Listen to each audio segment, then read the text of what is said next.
If you're losing money in the markets, it's probably because you're entering too soon. Most traders jump in without confirmation, and that's exactly why they bleed. The real key is easy: candle closures. This video will show you what they are, why they matter, and how waiting just a few extra seconds or even a few minutes can save you from a lot of bad trades and lock in the big ones. Welcome back everyone, and first of all, Japanese candlesticks charts are incredibly popular, and for a good reason. They give us a clear visual story of what's happening in the market, not just the price itself, but the psychology behind each session. Unlike a simple line chart like every newbie is using, which only shows the closing price, candlesticks give us four key pieces of information: the open, the close, the high, and the low.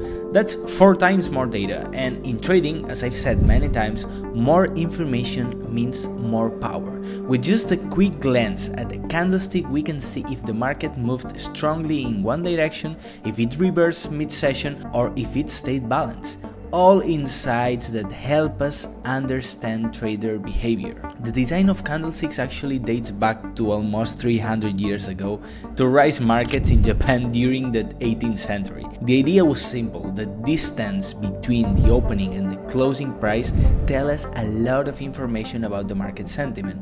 So if the close is much higher than the open, traders end the day optimistic, maybe even euphoric. If they close it much lower, it reflects fear or even disappointment. And when you put many candlesticks together, they create patterns that can anticipate possible future moves. I've said many times also that a chart is a reflection of the trader's sentiments, so you have to keep a really close eye on it. Now, that's all a great theory, but here's the challenge. Markets have evolved. Today, many assets trade 24 hours a day, especially Forex and crypto, and that raises a critical question. If a market never really closes, how meaningful is the closing price of a candle? Is it truly reliable, or is it just a random snapshot based on the platform settings? This is where a lot of traders get confused. Some apply candlesticks pattern blindly, without questioning whether the close they're using actually matters, and others aren't sure how to adapt these concepts to a modern 24-hour market like Bitcoin, which is my favorite, and you know that this channel is focused on trading but also on cryptocurrencies. That's exactly why I created this video. We're going to break it down step by step, when the closing price of a candle is actually relevant, where it isn't, and how you can use it to your advantage. I'll also share my personal strategy for working with candlestick closes, one that can make your analysis clearer and your trading decision much more precise. So, welcome to this video. Okay, traders, so here we are on my chart of Bitcoin on a daily basis. Okay, my candlesticks are set up on day. We're gonna work with daily candlesticks, 4-hour candlesticks, and 1-hour candlesticks for this, because to be honest, I don't like this kind of strategy for minute candlesticks or even 15, 30 minutes, because for me it's irrelevant, you know? So because this is a little bit abstract, so I think that it's much better for me to explain and for you to understand if I use this kind of candlesticks for you. As I said in the introduction, using candlesticks, it's much better than using a simple line, because we have a lot of information, and to set them up it's so easy. You just have to come here in the trading book, come here on candles, and you can set up the line, which was the simple one I was telling you about, and you have bars, hollow candles, volume candles, but in my opinion it's much better to use the normal Japanese candlesticks. Okay, so it's easy to set them up, and here if you take a deep look on the structure of each candle, as I've said before, here we have many things.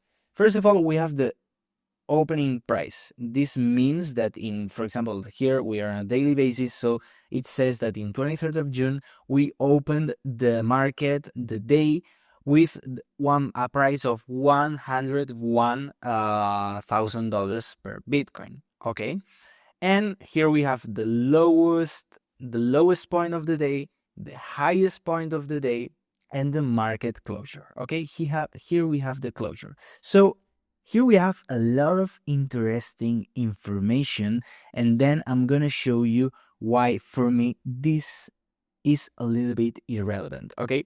Because just take a look on how this candle worked here. We see that the market, we can set up now the 4-hour candlesticks to see exactly what happened on the 1-day candle I was showing you, okay? For example, we see that 23rd of June started with this candlestick here. And we saw that the market did a really interesting move because it started going a little bit up. It did a fake out straight to the bottom, okay? And this might have been a really big movement that liquidated a lot of people that was with a long position.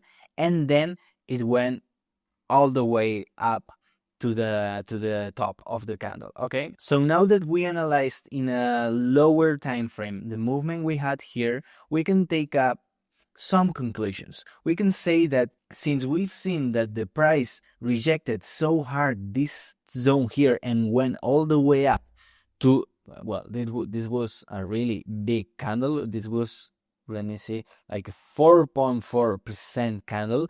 We can see that the market closed here really euphoric. And since we were on a bearish trend, this is an exact and good signal that the price was going to be really bullish for the following days. Just take a look on how the price went after that candle. Just take a look that it went straight to the top, okay?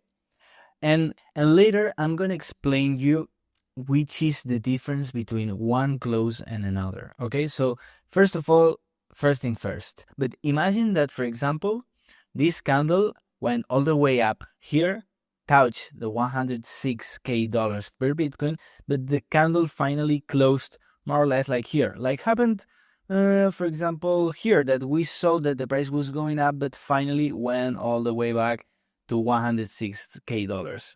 This was a signal that that we had a lot of indecision that day, but finally the bears won the battle and the price went down. As you can see here, after this candlestick here, the price continued going down because we saw that the market lost a lot of strength on their uptrend. Okay, so a conclusion that I'm gonna share with you now is that, so one conclusion I want to share with you exactly now is that this, which is called wicks, this is a candlestick and this is its candle wick. Okay, wicks give us a lot of information because we can see the movement on that day, but they are not that relevant, okay? And I'm not definitely using wicks to share and to put the resistance and support levels.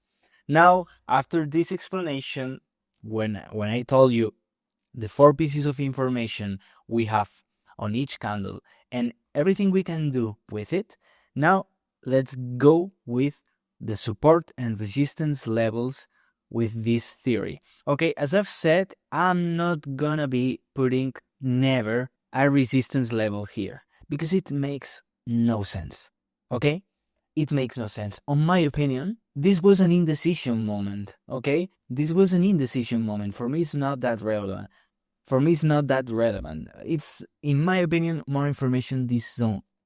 For me, it's much more important this zone here. Just take a look on how the candlesticks have been closing here 1 and 2 times, and later it was also an important zone. Just take a look at here. So for me, I'm never putting my resistance or support levels in the final of a week. Okay, it makes no sense in my opinion. It just makes sense here when we had several closures here, and also here. So now, well, this zone could be important, okay? But at the end, I'm never putting these supports and resistance levels on the final of a week because at the end, they give us a lot of noise.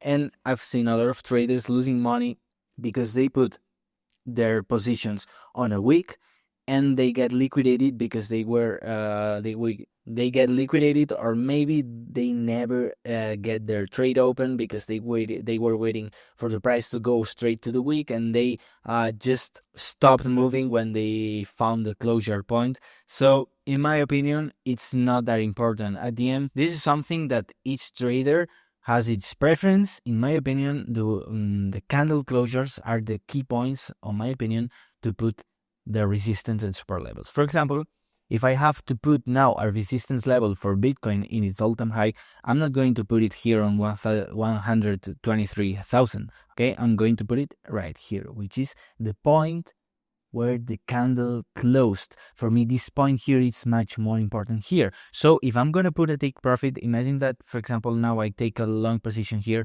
I'm not putting my take profit here. I'm putting it around here, okay? Because it makes literally no sense, okay? And then also we can put some resistance levels here, because we can see that this zone has a lot of confluence. This is a confluence zone. We can see that 1, 2, and 3 candles and 4 were closed here, or were so close to close here.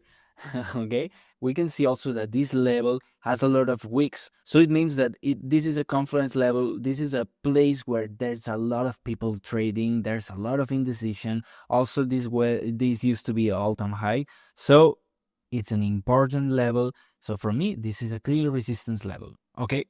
And this is on a daily basis, okay? If we go back to 1 hour, this is completely different, okay? You might know that I'm not a scalper, I'm a swing trader, so I'm not used to analyze the charts on a daily basis on 1 hour candles, because for my opinion and with my kind of trading, it makes literally no sense. So now imagine that you have your Bitcoin chart and you have your setup, everything clear, you traced your support and resistance level. Let's put some of them here, okay? We have this level here that it's also so important. So well, now we have our resistance, our support levels. So now I'm going to show you another key thing that might be really interesting for you when you're trading, okay? And I'm going to talk about the rejections and confirmations when we are trading. One of the most important things to understand about candlesticks is the difference between these rejections and confirmations, okay? Okay, let's take a simple example with this chart of Ethereum here that will be so important. Imagine we are in an uptrend, prices pushing higher, and at some point it even goes above the previous high, but here's the catch. It doesn't close above that level. Instead, it leaves a long wick and falls back down. It's more or less what happened here. Take a look how Ethereum was really pushing up and finally left a strong wick down, and the following daily candles were, well, literally bleeding, okay, 20% down. What does that tell us? That the market tried to break that high, but it didn't have enough strength, so buyers couldn't hold the control, so that's a rejection. And as you can see here, rejections have a lot of strength, okay? But this was, imagine that you here, you think, okay, we broke that previous high, this is gonna be going up straight to the all-time high, and you open a long position here. Imagine that you open here a long position. What happened to you? Rejection and all the way down. I mean, this is impossible to save, okay, at 20% down. So in this case, you don't want to buy just because the wick went above the resistance. The market already told you it wasn't ready. This is a fake out, okay? It makes you feel that the price is going to be much higher, but finally it went all the way down. It happened a lot of times in Bitcoin. For example, look at this on February of 2025, how this candle of 20th of January went all the way up. It also broke all-time high, and then the real closure is the resistance, and it was not able to break it. So another, I think that it was a 28% down. Okay, just imagine that it happens to you. You're here euphoric because Bitcoin is breaking all-time high. Okay, but it closed a little bit down. You open here a long position, it goes up. You say, okay, it's breaking it again. Now you face with the resistance and the price goes down 26%. You get liquidated, or in the best case, you face your stop loss. You have to always wait for the confirmations when breaking a resistance level. Okay, it's literally not the same. This situation here, when the price didn't broke the resistance, and this.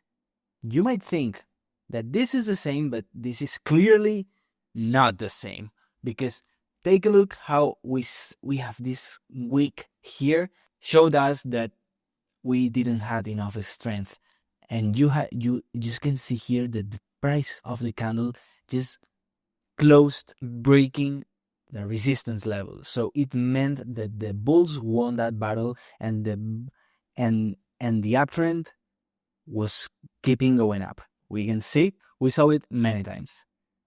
And on the other hand, if the candle actually closed above the previous high, then we have a confirmation. But as I say, if the candle actually closed above that previous high, then we have a confirmation. Buyers not only pushed higher, they managed to hold the price there until the end of the session. Here, Bitcoin doesn't have like a time zone. Bitcoin, it's 24/7, but we're taking the UTC zone and the daily candles. So if it managed to stay above the resistance level until the close, this is going to be important, okay? And that's a sign of true strength. And that's when continuation is more likely. Just take a look. The difference between this and between this. Okay? You can see that the price went a little bit down, like 11%, but the uptrend was going, okay? That's really important. Exactly the height. We can see the same, but in another way, just right here. I remember in August 2024, a lot of people claiming that it was the signal of the bear market entering, but you can see the price closed above these key levels, so that meant that was not that bearish confirmation. We saw exactly the same here, and you saw what happened. The price went all the way up. We have to mention also that it was also we have to say that this was also because Trump won the elections on the United States, but this is technical analysis, and you could see here another clear example of what I'm telling to you. Now, ending this video, I'm gonna explain to you a new concept, the two-side rejection trap, explained clearly and actionable. Explained clearly. It's a sequence where the market proves and rejects both the highs and the lows in a short span. It breaks above without closing, reverses, then breaks below without closing, and reverses again. Result: many traders buy too high, many traders sell too low, they get liquidated, and that's it. Think of a nightclub with two doors, price push both, but the bouncer won't let anyone in. There's no close outside. You only see long wicks on both sides. We can see a clear example of it just with this candle here. We can see that it opened here, it went up, a lot of people that was short got liquidated, went down, a lot of people liquidated, and then closed a little bit down. So, but in that case, the bull trend was not invalidated and it kept going all the way up.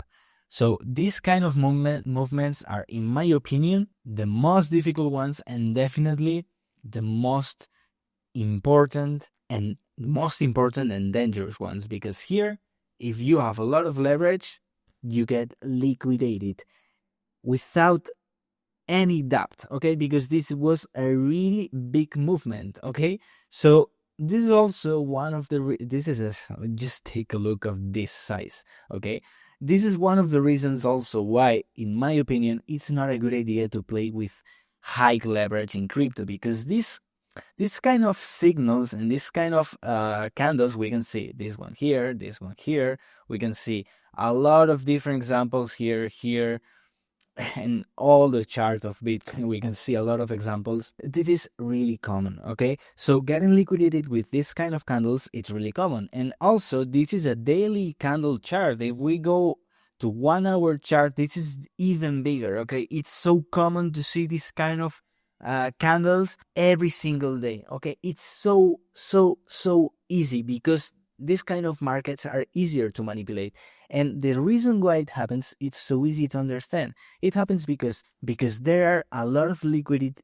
Because there's a lot of liquidity, there are stops and pending orders above the high and below the last low, and the price collects all that liquidity and returns to the range. This is so common because traders, big traders especially, and also market makers, they are willing to take your liquidity and they want to liquidate you. And this is the reason.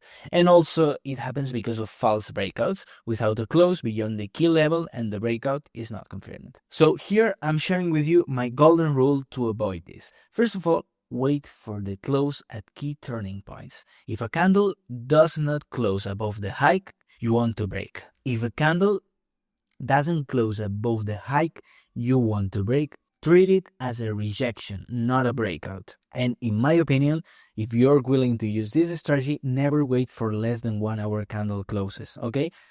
In my opinion, this strategy in less than 1 hour closes, it's useless, okay? Because in 3 minutes, this is pure gambling and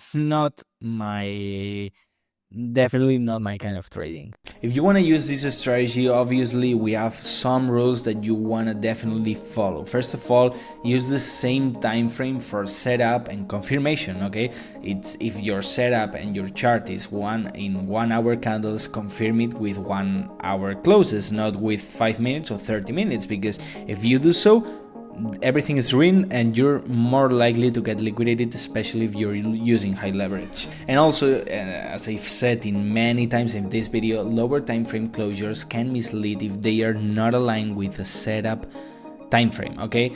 That's the reason why I'm not trading and I don't feel comfortable like trading in lower time frames, because it's not my kind of trading and this is not the way I analyze my chart. I prefer to make things much chill, okay? So well, I've shown you how to get right with candle closures, but it doesn't matter that you master this strategy if your mindset sabotages your trades. Most traders know what to do but can't stick to the plan when it counts. If that sounds familiar for you, click on this next video. I'll break down the psychology traps that quietly destroy your profits and how finally you can take control of your trades. Also, let's make this even better for you. Right in the description below, I've hooked you up with my full trading course for free. Yeah, you heard right. My complete step-by-step course that covers everything from beginner setups to advanced risk management. All yours at no cost. All you need to do is register on Bluffin, my go-to exchange for seamless crypto trading. You can deposit just $100 and boom, the course unlocks instantly for you. Then you can jump right in and test these strategies live on Bluffin's platform with their low fees, high leverage and rock solid security. It's a no-brainer way to level up without risking a dime extra. Click the link now, grab your free course and let's turn you into a trading machine. Your future self will definitely thank you. So hit that bell and let's dominate the markets together. Thank you so much. I'm Joe and see you in the next video.